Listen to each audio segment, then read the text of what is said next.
J'ai emmené ma femme à une fête. Elle est partie avec un autre homme parce qu'il est riche. Il m'a jeté un billet d'1$ et a dit, je vais bien m'occuper d'elle ce soir. Le lendemain, ma femme infidèle a découvert que sa clé ne correspondait plus à la serrure et son amant n'a pas pu croire ce qui s'est passé ensuite. Certains hommes sont humiliés en privé. Une dispute silencieuse à huis clos. Une froideur à table. Le genre de douleur qui meurt avec vous. Moi? Paul Banks m'a tendu un billet d'1$ devant 47 personnes et m'a dit qu'il prendrait bien soin de ma femme ce soir. J'en ai compté 47. Je me souviendrai de chaque visage. Bienvenue à Dadestro Revenge. Prenez vos encas, installez-vous confortablement, et rappelez-vous que les personnes dans ces histoires ont eu toutes les chances de bien se comporter. Elles ont juste mal choisi. Laissez un commentaire et assurez-vous de vous abonner. Vous allez adorer ici. Cela a commencé comme la plupart des désastres, avec de bonnes intentions et une chemise repassée. Barbara m'avait harcelé pendant des mois à propos de la socialisation. Nicolas, nous ne sortons plus jamais. Nicolas, tu travailles trop. Nicolas, Joe et Sonia nous ont invités, et ce serait impoli de ne pas y aller. Alors, par un doux soir d'octobre, un dimanche, j'ai mis mon blazer bleu marine, nous avons roulé 40 minutes de Cedar Park à Westlake Hills, et je suis entré dans la propriété de Joe Lawson avec ma femme à mon bras, sans la moindre idée que j'entrais dans la dernière nuit de mon mariage. La maison de Joe Lawson n'était pas une maison. C'était une déclaration. Des haies de 3 mètres bordant l'allée, une fontaine qui a probablement coûté plus cher que ma première voiture, des valets en gilets assortis prenant les clés d'hommes qui n'avaient pas ouvert leur propre portière depuis des années. J'ai tendu mes clés à un jeune qui a regardé mon Tahoe 2019 comme on regarde un chien qui s'est égaré dans un restaurant de steak. Belle fête, dis-je à Barbara alors que nous franchissions les portes d'entrée. Ne me fais pas honte, dit-elle. Cela aurait dû être mon premier signe. Sonia Lawson nous a accueillis à l'entrée, étincelante dans une robe dorée qui menait un combat perdu d'avance contre la gravité. Elle a embrassé Barbara sur les 2 joues comme si elles étaient à Paris, puis m'a serré la main comme si j'étais le dépanneur qui était arrivé à l'heure pour une fois. Agréable surprise. Toujours pas vraiment le bienvenu, Nicolas. Tellement content que tu sois venu. Joe est quelque part près du bar, évidemment. Elle a ri. J'ai ri. Nous avons tous ri. Personne ne pensait un mot de ce qu'il disait. Joe m'a trouvé 20 minutes plus tard, un bourbon à la main, et m'a tapé dans le dos assez fort pour en renverser la moitié sur ses propres chaussures. Classique Joe Burns, tu es vraiment venu. Barbara t'a finalement sorti de cette grotte. À coups de pied et en hurlant, dis-je. Joe Lawson était un homme bon. Bruyant, généreux, le genre de gars qui vous donnerait sa chemise et passerait ensuite 45 minutes à raconter l'histoire de comment il vous a donné sa chemise. Nous nous connaissions depuis 6 ans, nous nous étions rencontrés lors d'une conférence sur les fonds communs de placement à Dallas. Il savait vaguement ce que je faisais dans la vie. La plupart des gens à cette fête ne le savaient pas parce que je n'en parlais pas lors des fêtes. Barbara disait toujours que j'étais trop réservé. J'appelais ça stratégique. Je ne le savais pas encore, mais cette stratégie était la seule chose qui allait me sauver. J'ai repéré Paul Banks à 20h14. Je connais l'heure exacte parce que je venais de vérifier mon téléphone. Un texto de Damien Wesley, du bureau du domaine, me demandant une date limite de dépôt qui ne pouvait apparemment pas attendre lundi, car Damien a la patience d'un Golden Retriever et l'urgence d'un homme qui est toujours en feu à propos de quelque chose. Je tapais, ça peut attendre. Damien, c'est dimanche, quand j'ai entendu Barbara rire, pas son rire poli, pas son rire, il y a du monde, son vrai rire. J'ai levé les yeux. Il se tenait près de la cheminée comme s'il avait été placé là par un réalisateur à court de subtilité. Grand, bronzé, le genre de bronzage qu'on attrape en possédant un bateau plutôt qu'en peignant une clôture. Des cheveux poivre et sel dont l'entretien coûtait plus cher que ma facture d'épicerie mensuelle. Une montre à son poignet qui chuchotait 7 chiffres si vous saviez ce que vous regardiez. Je savais ce que je regardais. Barbara le regardait comme si elle avait oublié mon existence, comme si j'étais un meuble qu'elle avait cessé de remarquer il y a des années. Utile autrefois, maintenant juste encombrant. Je gardais mon visage complètement impassible. J'étais très doué pour ça. C'est qui, demandai-je à Joe, qui s'était matérialisé à mon coude avec un nouveau bourbon et l'énergie d'un homme qui n'avait rien de mieux à faire. Paul Banks. Joe l'a dit comme les gens disent LeBron James. Comme si le nom seul devait vous faire quelque chose. Exit Tech, Capital Risque, le rodéo complet. A vendu sa dernière entreprise pour quelque chose au nord de 800 millions. A déménagé à Austin il y a 2 ans, à un Pantouz au W en centre-ville. Il a fait une pause, puis a ajouté avec un haussement d'épaule. Bon gars. Un peu bling bling. Un peu bling bling. L'homme avait des boutons de manchette qui étaient probablement assurés individuellement. J'ai regardé Barbara dériver vers lui comme l'eau trouve un drain. Naturellement, inévitablement, comme si la physique avait déjà décidé pour elle. Sonia a fait les présentations. Paul Banks a souri, et c'était le sourire d'un homme qui, jamais de sa vie d'adulte, ne s'est inquiété d'un paiement de voiture ou d'un message le dimanche soir concernant des délais de dépôt. Je suis allé prendre un verre, un fort. À 21h, Barbara avait cessé de revenir vers moi entre 2 conversations. À 21h30, elle et Paul étaient nichés dans un coin, près des baies vitrées, la ligne d'horizon d'Austin scintillant derrière eux comme une toile de fond que quelqu'un avait commandée spécifiquement pour rendre Paul Banks plus impressionnant. À 21h45, je me tenais avec Joe et 2 hommes que je venais de rencontrer, un orthodontiste de Round Rock et un type qui n'arrêtait pas de dire, dans cette économie, après tout ça, et je pouvais le sentir. Cette conscience particulière qui vous tord l'estomac que votre mariage est en train de changer de forme en temps réel à travers une pièce bondée, comme regarder un bâtiment penché. Personne d'autre ne le voit, mais vous le sentez dans vos pieds. Damien m'aurait dit d'aller là-bas. Nick, arrête de mariner, mec. Tu laisses tout mariner trop longtemps. Certaines choses ne sont pas censées mariner. Il me l'a dit une fois à propos d'une affaire, et il avait raison. Il me l'a dit une fois à propos de restes de crevettes, et il avait aussi raison. Mais Damien n'était pas là, et j'étais patient pour une raison. Je ne le savais pas encore, mais cette patience allait être mise à l'épreuve d'une manière à laquelle je n'étais pas entièrement préparé. Je m'excusai auprès du type, dans cette économie, et dérivai vers le bar. Et c'est là que la soirée se brisa en morceaux que je passerai les 72 heures suivantes à reconstituer, plus aiguisé qu'avant. Je passais devant la cheminée quand Paul Banks s'est arrêté directement sur mon chemin. Il n'a pas trébuché sur moi, n'a pas dévié. Il s'est avancé comme les hommes de son genre font tout, comme si le monde se réarrangeait autour de leurs intentions parce que ça a toujours été le cas. Vous êtes le mari de Barbara. Pas une question, un verdict. L'homme m'avait déjà jugé et condamné dans n'importe quelle cour interne qu'il dirigeait. Nicholas Burns, dis-je, et j'ai tendu ma main. Il l'a regardé une demi-seconde trop longtemps avant de la serrer. Sa poignée était le genre que les hommes pratiquent devant un miroir. Paul Banks. Le sourire à nouveau. Lisse, répété. Elle vous a mentionné. De bonnes choses, j'espère. Elle a dit que vous travaillez beaucoup. Il a fait tournoyer son verre comme un homme qui avait suivi un cours sur la façon de faire tournoyer un verre. Finance, quelque chose. Quelque chose comme ça, dis-je.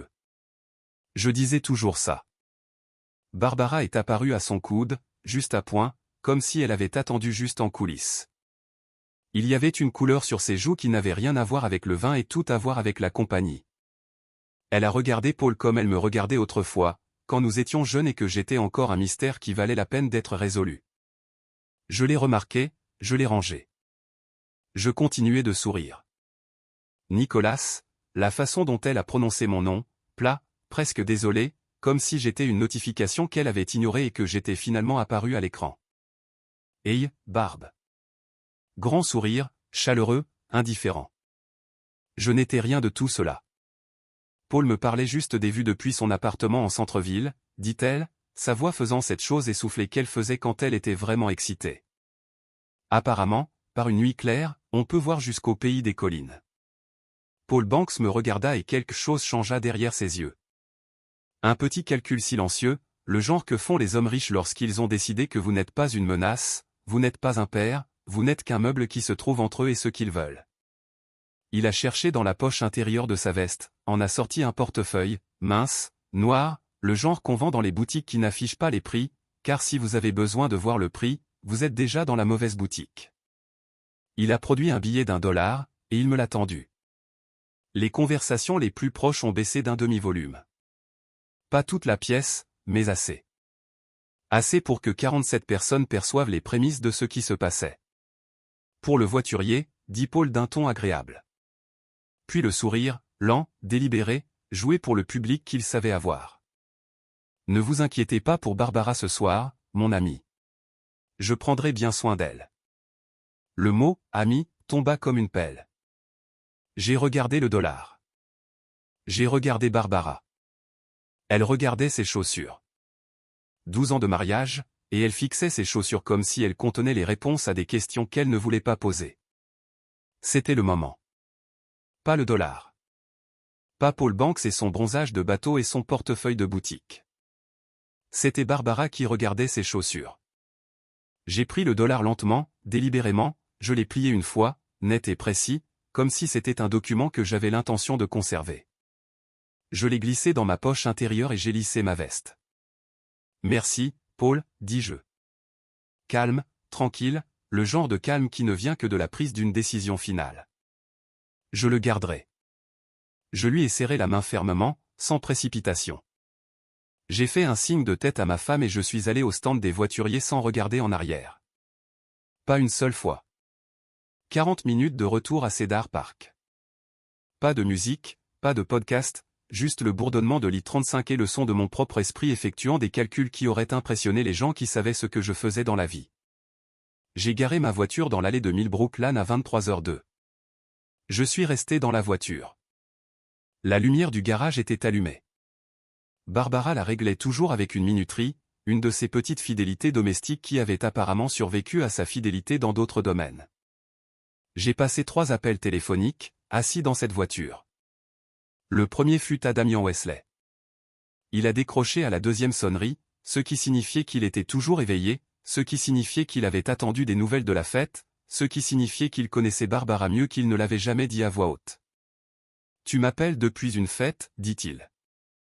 J'ai quitté la fête. » Silence. Où est Barbara? Toujours là. Silence plus long. Le genre qui signifie que quelqu'un fait des calculs. Nick, j'ai besoin de toi au domaine. 7h du matin. Apporte du café. Du vrai café, pas cette boisson au lait d'avoine que tu fais ces temps-ci. J'ai fait une pause et j'ai sorti le dossier que je t'ai envoyé en mars. Celui que je t'ai dit de garder et de ne pas me poser de questions. Un silence de mort, puis doucement. Oh, oui. J'ai dit, oh. Le deuxième appel fut pour mon avocat, Gérald Marsh. À 23h08, un dimanche soir, il a décroché à la 3e sonnerie parce que c'est pour ça que je le paye. Et Gérald Marsh ne m'a jamais, en 20 ans, fait sentir que j'appelais au mauvais moment. Dieu bénisse Gérald Marsh. Le 3e appel, je ne suis pas encore prêt à vous en parler, mais c'est celui qui allait faire chuter l'estomac de Paul Banks à travers le plancher de sa vie à 800 millions de dollars. Je suis resté dans ma voiture pendant 11 minutes de plus après ça. Juste moi dans l'obscurité et le billet d'$1 plié dans ma poche intérieure, comme une minuscule et magnifique pièce de munition. Paul Banks pensait qu'il donnait un pourboire à l'aide. Il venait de me donner le premier coup d'une partie qu'il ignorait que nous jouions. Je suis entré, je me suis versé 2 doigts de blanc-dents, je me suis assis à la table de la cuisine sous la lumière que Barbara avait choisie chez Homegood à Round Rock il y a 3 ans. Celle pour laquelle nous nous étions disputés pendant 20 minutes parce que je la trouvais trop grande et elle avait raison. Elle ne l'était pas. Et j'y suis resté jusqu'à 2h du matin, à construire, à planifier. Barbara Burns rentrerait chez elle le lundi matin pour découvrir que sa clé ne rentrait plus dans la porte. Et Paul Banks, ses 800 millions de dollars, ses vues de Penthouse, son bronzage de bateau et tout le reste, passerait un coup de fil qui ruinerait ce qui restait de son dimanche matin. Aucun des deux n'avait la moindre idée de qui était réellement Nicholas Burns. Ils étaient sur le point de recevoir une éducation très coûteuse. Il existe un type de lundi matin spécifique, réservé aux personnes qui ont pris une décision irréversible. Le café a un goût différent. La lumière entre différemment. Le silence dans une maison qui abritait autrefois une autre personne atterrit différemment. J'ai fait mon café à 5h47 et il avait le goût de la clarté. Barbara m'avait envoyé un SMS à 1h23. Je le sais parce que mon téléphone a éclairé le plafond de la cuisine pendant que j'étais encore à table. Je ne l'ai lu que le matin.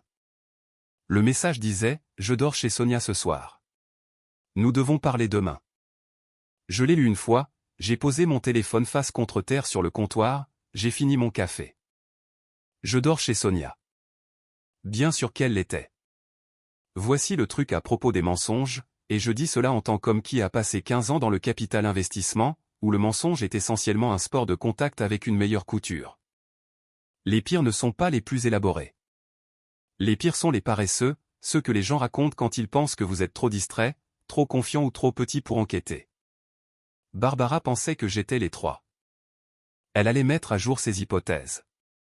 J'ai pris ma douche, mis mon costume en Loro-Piana couleur charbon, celui que je portais pour les clôtures, celui que Damien appelait mon « quelqu'un va passer une mauvaise journée », et je me suis rendu au domaine à 6h30, avec un arrêt en chemin. J'avais un serrurier qui m'attendait à la maison de Millbrook Lane à 6h15. Son nom était Terry. Terry était ponctuel, professionnel et, Dieu merci, désintéressé de savoir pourquoi un homme en costume Loriana avait besoin que toutes les serrures de sa maison soient changées à l'aube, un lundi. Il les a juste changées. Les 5, y compris le code du clavier du garage. De nouvelles clés, demanda Terry, brandissant le nouveau jeu. Juste le seul jeu, dis-je. Terry hocha la tête comme s'il avait déjà vu ça. Il l'avait probablement. Je lui ai donné un pourboire de $40. Plié. Soigné. J'étais d'humeur généreuse. Damien Wesley était déjà au bureau du domaine quand je suis arrivé à 7h02, ce qui m'a tout dit sur le sérieux avec lequel il avait pris mon appel téléphonique la nuit dernière. Damien était un homme qui croyait qu'arriver avant 9h du matin, c'était une forme de violence contre lui-même. Le fait qu'il soit assis dans mon bureau avec 2 cafés et une chemise en carton à 7h du matin signifiait qu'il n'avait pas dormi. « Tu as l'air terrible, dis-je. »« Tu as l'air d'être sur le point de saisir l'âme de quelqu'un, dit-il, en me poussant un café. Alors, je suppose que nous passons tous les deux une matinée. » Je me suis assis. Il a fait glisser le dossier jaune sur le bureau sans que je le demande. Je l'ai ouvert. 15 pages, interlignes simples, 18 mois de recherche discrète, minutieuse, parfaitement légale que j'avais commandée en avril et que j'avais dit à Damien de garder jusqu'à ce que j'en ai besoin ou jusqu'à ce que je me trompe. Je ne m'étais pas trompé. À quel point est-ce grave, demanda Damien. J'ai tourné à la page 4, puis à la page 9, puis à la dernière page, où les notes préliminaires de Gérald Marsh étaient agrafées à un résumé qui aurait fait avaler son portefeuille de boutique à Paul Banks.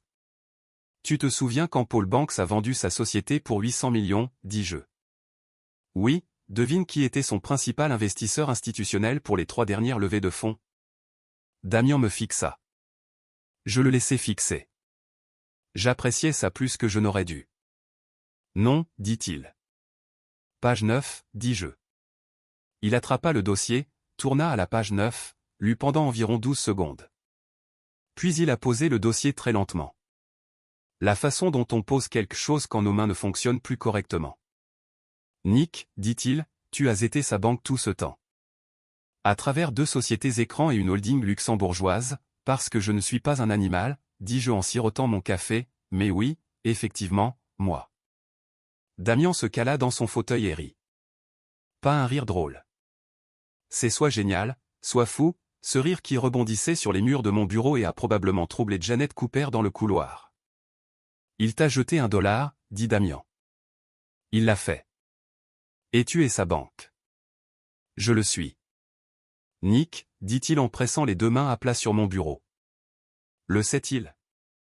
Paul Banks connaît ses investisseurs par l'intermédiaire d'un administrateur de fonds au Luxembourg nommé Claude Baer, qui communique exclusivement par email crypté et n'a jamais mentionné le nom de Nicholas Burns. J'ai ajusté ma veste. Donc, non, il ne le sait pas. Il ne le savait pas encore. Mais le lundi était jeune. Gérald Marsh est arrivé à 8h30 avec ses lunettes de lecture sur la tête et son visage de litigant entièrement assemblé. Gérald avait 61 ans, bâti comme un ancien secondeur qui a découvert les bons costumes, et il avait l'énergie tranquille d'un homme qui n'avait jamais perdu une négociation qui lui tenait à cœur. Il m'a serré la main, s'est assis, a ouvert son propre dossier et a dit « Raconte-moi tout ». Alors je l'ai fait. Je lui ai parlé de la fête, du coin près de la fenêtre, du portefeuille, du billet d'$, lentement et délibérément, devant 47 personnes.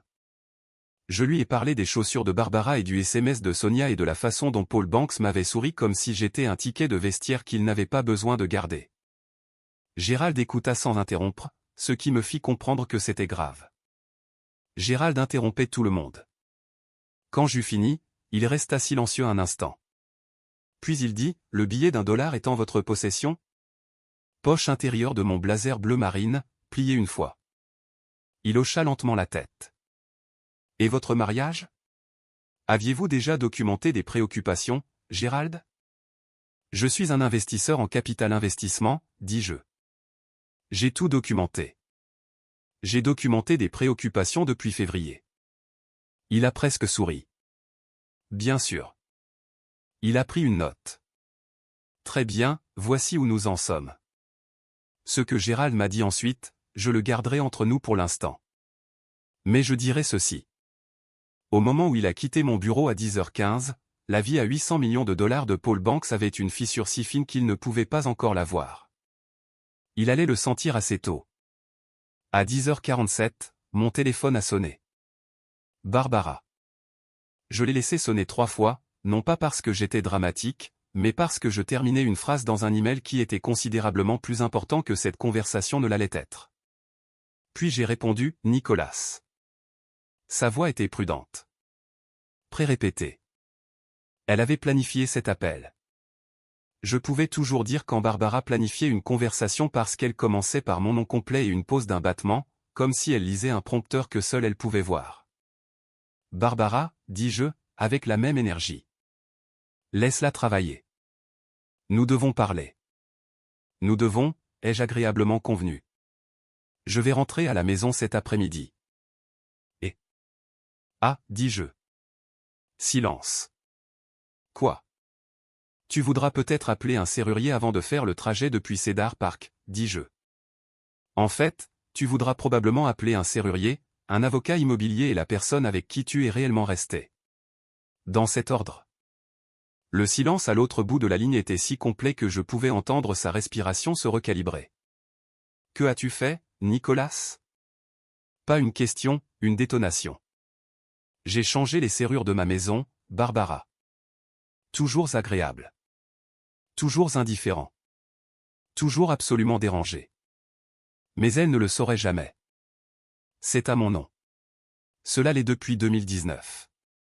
Tu te souviens du refinancement? Tu étais à Sedona avec Sonia pour un séjour au spa. Vous avez signé les documents électroniquement. J'ai fait une pause. Gérald te salue, d'ailleurs. Tu as appelé Gérald? Sa voix a monté d'une octave la nuit dernière. Il est très réactif, ai-je dit. C'est pourquoi je le paye. Nicolas, c'est fou. Tu ne peux pas juste. Je demanderai à Damien de coordonner avec ta sœur pour récupérer tes affaires, ai-je dit. Prends ce que tu veux de la maison, sauf le luminaire Homegood de la cuisine. Celui-là est à moi. J'avais raison pour la taille, en fait. Il est parfait là-dedans. J'ai raccroché. Je suis resté très immobile pendant environ 30 secondes. Puis je me suis autorisé exactement un coup de poing sur le bureau. Un seul. Un homme doit avoir des limites. À 14h30, Damien a frappé à la porte de mon bureau, est entré et s'est assis avec l'expression de quelqu'un qui avait été témoin d'un accident de voiture et ne pouvait pas décider si c'était tragique ou spectaculaire. Elle m'a appelé, dit-il. Je m'en doutais. Que as-tu dit? Premier appel, j'ai dit que j'étais en réunion. Il prit un stylo et le fit tourner entre ses doigts. Deuxième appel, j'ai dit que j'étais toujours en réunion. Bon homme, Nick. Il posa le stylo. Elle avait l'air. Il s'arrêta, se ravisa. Elle a peur. J'ai regardé par la fenêtre la cour du domaine en contrebas. Une femme promenait un chien de la taille d'un petit canapé. Un couple déjeunait à une table en plein air, riant de quelque chose. Un lundi ordinaire. Des vies ordinaires. J'avais eu une vie ordinaire hier. Je sais, dis-je doucement. Et voici la chose, et j'ai besoin que tu comprennes cela à mon sujet. Je n'étais pas heureux. Pas vraiment. Aucune version de ta femme choisissant un homme avec une meilleure montre que toi ne ressemble à une victoire. Aucune préparation juridique, aucun dossier, aucun costume Loro Piana ne pense l'échymose spécifique de voir quelqu'un que vous aimiez regarder ses chaussures parce qu'elle ne pouvait pas vous regarder. Mais j'étais un homme avec un plan, et le plan n'était pas terminé. Le troisième appel, dit Damen. Celui que tu as fait hier soir et dont tu ne veux pas me parler. Il me regarda fixement. Quand cette partie arrive-t-elle? Environ, commençai-je en regardant ma montre. Mon téléphone de bureau sonna. La ligne dont seulement 6 personnes au monde avaient le numéro. Je regardai l'identifiant de l'appelant. Indicatif du Luxembourg. Claude Burguet. Je regardai Damian. Il me regarda. Maintenant, dis-je, cette partie arrive maintenant. Je décrochai le téléphone. Voici à quoi ressemblait le lundi de Paul Banks. Je le reconstituerai plus tard à partir de sources que je ne nommerai pas encore. Il s'était réveillé dans son Pantouse au W vers 9 heures, car les hommes comme Paul Banks ne mettent pas de réveil. Le matin les attend poliment. Il avait pris son café. Il avait probablement admiré la vue sur le Hill Country qu'il avait si hâte de décrire à ma femme. Il avait consulté son portefeuille, ses messages, tout ce que Paul Banks vérifiait un lundi matin ordinaire. Et puis, précisément à 11h03, son administrateur de fonds au Luxembourg, un homme nommé Claude Burgeret, qui communiquait exclusivement par email crypté et n'avait jamais mentionné le nom de Nicholas Burns, lui avait envoyé un message. 14 lignes. Je sais exactement ce que ces 14 lignes disaient car je les avais rédigées moi-même à 1h37 du matin. Assis à ma table de cuisine, sous la lumière home-good de Barbara. Je vous dirai ce qu'elle disait dans un instant. D'abord, laissez-moi vous dire ce que Paul Banks a fait quand il les a lus. Parce que Janet Cooper, mon assistante, qui avait des relations dans des endroits que j'avais cultivés avec soin pendant des années pour des raisons exactement comme celle-ci, m'a dit plus tard que Paul Banks avait appelé son propre avocat 4 fois entre 11h15 et midi. 4 fois en 45 minutes, un homme qui jetait des billets d'1$ à des inconnus, appelant son avocat 4 fois avant l'heure du déjeuner un lundi. Je veux que vous vous imprégniez de cette image un instant. Les 14 lignes informaient Paul Banks que son principal partenaire de financement institutionnel exerçait un droit contractuel enfoui dans la section 14 d'un accord que Paul avait signé il y a 3 ans dans une salle de conférence à Austin sans le lire assez attentivement pour effectuer un audit immédiat de tous les actifs liés au fonds. Pas une action hostile, pas une saisie, juste un audit très approfondi, très gênant, très public. Le genre qui rend les autres investisseurs nerveux. Le genre qui pousse les banques à poser des questions. Le genre qui, dans le monde du capital risque, est l'équivalent de quelqu'un qui se lève dans un restaurant bondé et dit « Quelqu'un sait-il si cet endroit a passé sa dernière inspection sanitaire ?» Techniquement inoffensif, fonctionnellement dévastateur. Paul Banks avait 7 transactions actives à divers stades de clôture. À 14h, le lundi, 3 d'entre elles avaient appelé pour exprimer des inquiétudes. Ils ne le savaient pas encore, mais le mardi matin, ce chiffre serait de 5. Et ils n'avaient toujours aucune idée de qui se trouvait à l'autre bout de cette adresse email luxembourgeoise. À 16h45, Barbara a appelé Damian une 3e fois. Damian, que Dieu le bénisse, était toujours en réunion. À 17h15, elle a appelé mon portable. J'étais en voiture, rentrant à Cedar Park, dans ma maison avec mes nouvelles serrures et ma lumière de cuisine, et je l'ai laissé sonner pour qu'elle tombe sur ma messagerie vocale. Elle en a laissé une de 48 secondes. Je l'ai chronométrée. Les 30 premières secondes étaient de colère. Les 18 dernières étaient autre chose, quelque chose de plus calme, quelque chose qui ressemblait presque à la Barbara que j'avais épousée dans une petite église de Georgetown, au Texas, un samedi de juin, il y a 12 ans, quand elle avait pleuré avant même que je n'ai terminé mes vœux. Et j'avais pensé, cette femme va m'aimer pour toujours. Il s'avère que, pour toujours, avait un astérisque. J'ai supprimé le message vocal. Je suis rentré dans mon allée sur Millbrook Lane, je me suis assis dans ma voiture et j'ai regardé ma maison. Puis j'ai fouillé dans la poche de ma veste et j'ai sorti ce billet d'1$ plié et je l'ai tenu dans la dernière lumière d'octobre qui traversait mon pare-brise. Les empreintes digitales de Paul Banks étaient sur ce truc. Tout comme mon mariage. Tout comme tout ce qui allait suivre. Je l'ai remis dans ma poche, je suis entré et j'ai versé le blandon. Demain, c'était mardi. Paul Banks allait appeler Barbara en hurlant et ce qu'il allait dire, j'avais attendu 24 heures pour ça, allait tout changer. Le mardi a commencé comme tous les jours importants. Tranquillement, sans fanfare, sans tremblement de terre, juste mon café de 5h47 et le calme particulier d'une maison qui a été vidée d'un mensonge. La cuisine semblait plus grande d'une certaine manière. Les pièces font ça quand on enlève quelque chose qui occupait de l'espace. Pas l'espace physique, mais l'autre genre. Celui qu'on ne remarque pas avant qu'il ne soit parti et qu'on puisse enfin respirer à fond. Paul Banks a appelé à 9h11. Je l'ai laissé sonner pour qu'il tombe sur la messagerie. 41 secondes, c'est court pour un homme qui s'écroule. C'est Paul Banks. J'ai besoin de parler directement à Nicholas Burns. C'est urgent, s'il vous plaît. De l'homme qui m'avait tendu un billet d'$1 devant 47 personnes comme si j'étais le vestiaire avec une politique de paiement en espèces uniquement. Je l'ai écouté 2 fois, j'ai versé un deuxième café, puis j'ai appelé Gérald. Il a laissé un message vocal. Je sais, dit Gérald. Son avocat a appelé le mien à 8h45. Ils veulent se rencontrer.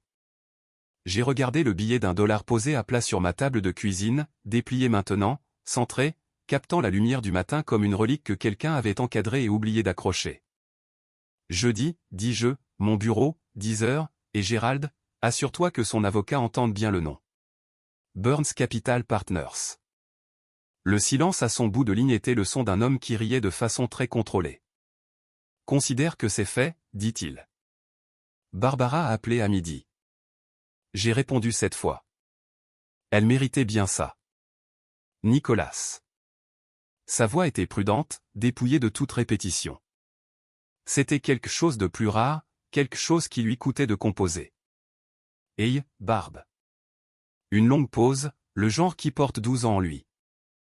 J'ai fait une erreur, dit-elle. Pas, je suis désolé. Pas, ça ne voulait rien dire. Juste la vérité simple, sans fioriture, offerte doucement comme si elle savait que la décoration ne l'aiderait pas. J'ai gardé ça en moi un instant. La version honnête de Barbara, celle de la petite église de Georgetown, celle qui avait pleuré avant que je finisse mes vœux. Cette version vivait encore quelque part à l'intérieur de la femme qui avait regardé ses chaussures le dimanche soir pendant qu'un homme tendait un billet d'$1 à son mari. J'avais passé 3 jours à décider quoi faire de cette connaissance. Je sais que tu l'as fait, dis-je. Nick, la maison de Sedona est à ton nom, dis-je. Cela fait 2 ans. Tu l'as choisi. Tu te souviens? Ce week-end où j'étais censé avoir une conférence à Phoenix. Elle avait pensé que je travaillais. J'étais dans une compagnie de titres à signer des documents. C'est à toi. Gérald s'occupera du reste. Tu vas t'en sortir, Barbara. Mieux que bien. Après ce que j'ai fait, parce que tu as été ma femme pendant 12 ans, dis-je, ça signifie quelque chose. Même maintenant, surtout maintenant, j'ai fait une pause. Ça ne signifie plus ce que ça signifiait. J'ai entendu son souffle se couper. Pas de façon dramatique, juste le petit son qu'une personne fait lorsqu'elle reçoit quelque chose qu'elle sait ne pas mériter et qu'elle ne sait pas quoi faire du poids de cela. Je suis désolé, Nicholas, dit-elle, et cette fois je la crus. Trop tard est toujours vrai. Je sais, dis-je. Prends soin de toi, Barb. J'ai raccroché, je suis resté très immobile pendant environ 30 secondes. Puis je me suis autorisé exactement un coup de poing sur la table. Un seul. Un homme doit avoir des limites. Ce qui s'est passé entre mardi et jeudi est mieux compris comme un problème de physique. Quand vous êtes Paul Banks, 800 millions de dollars, vu de Penthouse, la confiance spécifique de quelqu'un qui n'a jamais, de toute sa vie d'adulte, eu une porte qui lui claquait au nez. Vous opérez sur des hypothèses. Les hypothèses sont portantes.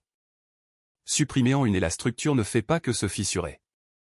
Elle vous apprend en temps réel de quoi elle a toujours été faite. Le mercredi après-midi, 5 de ses 7 affaires actives étaient au point mort. Sa banque, la vraie, pas celle de la boutique, celle qui gérait l'hypothèque du Penthouse, avait demandé une conversation. La conversation portait sur l'exposition. L'exposition, un mot que Paul Banks n'était pas habitué à entendre en référence à lui-même. Damien m'a envoyé un message le mercredi soir. 5 affaires. Tu avais raison sur tout. Barbara a appelé mon portable depuis ce que je suppose être le numéro de Paul. Je suis, comme toujours, en réunion. J'ai répondu par SMS, bon homme. Ray arrive. Il est entré chez Burns Capital Partners à 9h57 le jeudi. Toujours bronzé, toujours avec sa montre, toujours en mouvement comme un homme qui n'avait jamais de sa vie attendu sa propre table. Je lui accorde ça. Paul Banks avait une excellente posture pour quelqu'un dont le sol avait tranquillement chuté de 15 cm sous lui. Son avocat, Colton Webb, de Webb & Hargrove, le cabinet préféré d'Austin pour les hommes aux problèmes nouvellement coûteux, était 2 pas derrière, arborant l'expression de quelqu'un qui avait lu le dossier attentivement et trouvé l'expérience profondément désagréable. Paul me vit et se figea, non pas dramatiquement, juste se figea. L'immobilité spécifique d'un homme qui a passé 48 heures à réviser sa compréhension d'une situation et vient de voir la dernière pièce s'emboîter. Je me suis levé, et boutonné ma veste et lui ai tendu la main. Paul, dis-je agréablement. Bon de vous revoir. Il la serra. Sa poignée était différente cette fois. Moins répétée, moins pratiquée devant le miroir. Monsieur Burns, dit-il. Monsieur Burns, pas, ami. Pas la demi-seconde de pause avant qu'il ne daigne me serrer la main. Pas le sourire joué pour une foule qui n'était plus là. Nous nous sommes assis. Colton Webb ouvrit son portfolio en cuir et commença à parler de voie de résolution. Je le laissai parler. Je regardais Paul Banks regarder lentement autour de ma salle de conférence. La vue sur le domaine en contrebas, les documents encadrés au mur. L'efficacité discrète de Janet Cooper derrière la vitre. La gravité spécifique d'une pièce où des décisions sérieuses sont prises par des gens que personne ne songe à sous-estimer 2 fois. Et je regardais la compréhension arriver sur son visage. La façon dont le temps arrive progressivement. Puis tout d'un coup, j'ai fouillé dans la poche de ma veste. J'ai posé le billet d'$1 sur la table entre nous, plié une fois, net et propre, exactement comme il me l'avait laissé dimanche soir devant 47 personnes qui, je le soupçonnais, allaient se régaler de cette histoire pendant beaucoup moins de temps qu'elles ne l'avaient prévu. Je crois que c'est à vous, dis-je. Vous me l'avez laissé dimanche. Le silence qui suivit fut le silence le plus cher que j'ai jamais connu. Considérablement plus qu'$1. Puis Gérald et moi avons passé 45 minutes à expliquer à Paul Banks la réalité contractuelle de sa vie, méthodiquement, sans théâtre, sans plaisir. La façon dont on fait un travail que l'on a préparé avec soin et qu'on espérait ne jamais avoir à utiliser. L'audit se clôturerait selon notre calendrier. Ses affaires survivraient. Sa banque s'arrangerait. Tout allait être parfaitement, immaculément bien. Il passerait simplement les 90 prochains jours à comprendre en détail qui avait été son argent au cours des 3 dernières années. Un homme qui lit les pièces comme Paul Banks lisait cette fête comme un décor, comme un mobilier arrangé pour sa commodité, a tendance à ne pas lire les documents assez attentivement. La section 14 a le don de clarifier cette habitude. Il s'est assis en face de moi pendant 45 minutes et n'a presque rien dit. C'était véritablement la chose la plus sophistiquée qu'il ait faite de toute la semaine. À la porte, il s'est arrêté. Il se retourna. Il me regarda comme on regarde quelque chose que l'on a croisé 100 fois sans le voir. « Je ne savais pas qui vous étiez, dit-il. »« Je sais, dis-je. » C'était plutôt le but. Une pause. Quelque chose traversa son visage. Pas tout à fait du remords, pas tout à fait du respect. L'expression spécifique d'un homme qui a localisé trop tard l'endroit exact où il s'était trompé. « Le dollar, dit-il doucement. »« Le dollar, ai-je acquiescé. » Il hocha la tête une fois, petit, propre, l'acquiescement digne d'un homme qui a correctement identifié l'échec et a suffisamment de classe pour incliner son roi sans qu'on le lui demande et est sorti. Je suis resté longtemps à la fenêtre après cela, regardant la cour en contrebas, la femme avec le chien, le couple riant au déjeuner, des vies ordinaires se déroulant un jeudi ordinaire, complètement inconsciente que quelque chose avait changé, j'ai fouillé dans ma poche. J'ai sorti le billet d'$1, je l'ai tenu à la lumière de l'après-midi venant à travers le verre. Paul Banks pensait qu'il donnait un pourboire à l'aide. Il m'avait donné le premier coup d'une partie qu'il ignorait que nous jouions, contre un homme qu'il n'avait jamais songé à regarder attentivement. La plus coûteuse erreur que l'on puisse faire en affaires, dans la vie, lors d'une fête à Westlake Hills par un doux dimanche d'octobre est de regarder un homme discret et de ne rien y voir d'inquiétant. J'ai pensé à l'église de Georgetown, aux larmes de Barbara avant que je ne finisse mes vœux. 12 ans d'une vie qui s'était terminée par une femme fixant ses chaussures. J'ai pensé à la maison de Sedona, à la façon dont elle avait dit « Je suis désolé » et qu'elle le pensait. Finalement, après qu'il fût trop tard pour que cela compte et trop vrai pour être ignoré, j'ai plié le billet d'$1, je l'ai remis dans ma poche.